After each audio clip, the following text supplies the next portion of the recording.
Dapat nga ay matagal nang sinasabi ni Alden ito at ang request ng buong Aldam Nation ay gawin niya ito nang sa gayon ay hindi mag-alala ang mga Aldam Nation lalong-lalo na sa sitwasyon niya ngayon. Yun lang naman talaga ang gusto ng Aldam Nation na maituwid kung anuman ang mga pagkakamali at mga duda sa kanilang relasyon. Talagang pinaniniwalaan ng mga bashers at mga gustong pabagsakin si Maine Mendoza at Alden Richards na kahit wala namang katunayan, ito ay dahil na ini-entertain pa nila ito kahit hindi naman totoo. Basta masiraan lang si Alden Richards at Maine Mendoza. At syempre, parehong pareho ito at talagang pareho pang natapat. Yan talaga ang mga ipinapakalat na mga maling impormasyon at balita para lamang sirain si Maine Mendoza at Alden Richards. Hindi ba kayo nagtataka na magkasabay ito? Halatang halata na talagang paninira lang ang gusto nilang gawin kay Maine Mendoza at Alden Richards. Hindi ba katawa-tawa ang mga ganitong balita na magkasabay pa talaga na alam mo talaga na sinisiraan lang silang dalawa? Diyan talaga mapapatunayan na tunay ang relasyon ni Maine Mendoza at Alden Richards at hindi lamang sila dito nagpapanggap para sa kanilang sa mga sarili. Hindi rin naman kasi natin masisisi ang mga baguhan sa Itbulaga kung hindi nila alam ang relasyon ni Maine Mendoza at Alden Richards. Ngunit ang maganda dito, ang mga original na Dabarkads ang nakakaalam nito. Kahit nga si Pia Guanyo na nasa ibang network din ay alam ito. Kaya kahit ano pang gawin ng mga bashers nila ay hindi nila kayang mapaghiwalay si Maine Mendoza at Alden Richards.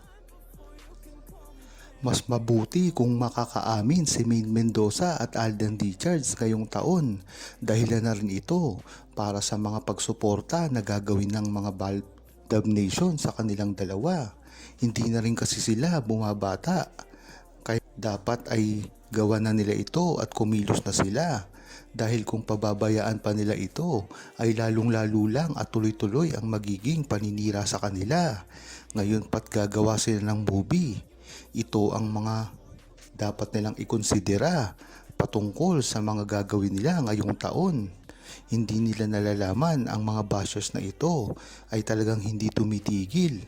Kaya dapat ay alam nila ito at talagang kinokontra na nila sa ngayon pa lamang. Ngunit ang maganda dito, aware naman si Maine Mendoza at Alden Richards sa mga ganitong galawan. Lalong-lalo na at naranasan na rin nila ito.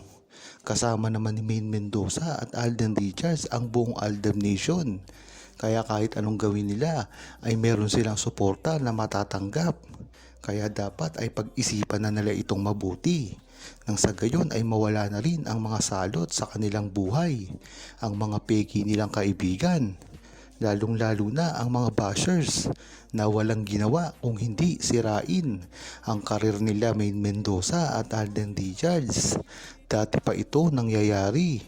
Kaya dapat ay maging mautak na si Maine Mendoza at Alden Richards ngayong taon at dapat ay aminin na nila kung ano ang namamagitan sa kanilang relasyon. Dahil sa bandang huli ay makakatulong naman sa kanila ito. Hindi lang nila ito iniisip dapat. Dapat isipin din nila ang future ng kanilang mga karir. Masama mang papakinggan.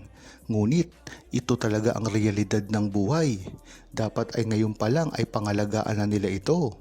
At dapat gumawa na sila ng hakbang nang sa gayon ay masawata na nila ang mga gustong gumawa sa kanila ng paninira. Nagkalakas na ng loob si Alden Richards dati na aminin mismo sa publiko ang naging relasyon nila ni Maine Mendoza sa kanyang ginawang interview. Dapat ay sunod-sunurin na nila ito, lalong-lalo na si Maine Mendoza.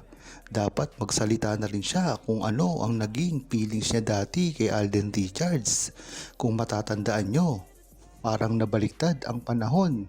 Kung dati-dati ay si Maine Mendoza ang nagpapahayag ng feelings pagdating kay Alden Richards. Kung matatandaan nyo sa Kaliserye na walang ka-script-script, ay talagang makikita mo sa mga mata ni Maine Mendoza ang kanyang pag-iyak, ang kanyang mga tunay na nararamdaman patungkol kay Alden Richards. Ngunit si Alden Richards ay nakikita natin na talagang pasweetams lang kay Maine Mendoza. Kaya noon ay napagbintangan si Alden Richards na ginagamit lang si Maine Mendoza. Ngunit pagdating ng mga ilang taon ay nabaliktad ang panahon. Si Alden Richards na mismo ang umamin na talagang nagustuhan niya si Maine Mendoza noon pa man, at nang nabalita nga ang ginawa nilang pagpapakasal ay tila tuloy-tuloy na ito at talagang sumasakto sa mga ikinikwento ni Alden Richards noon pa man sa Kaliserye.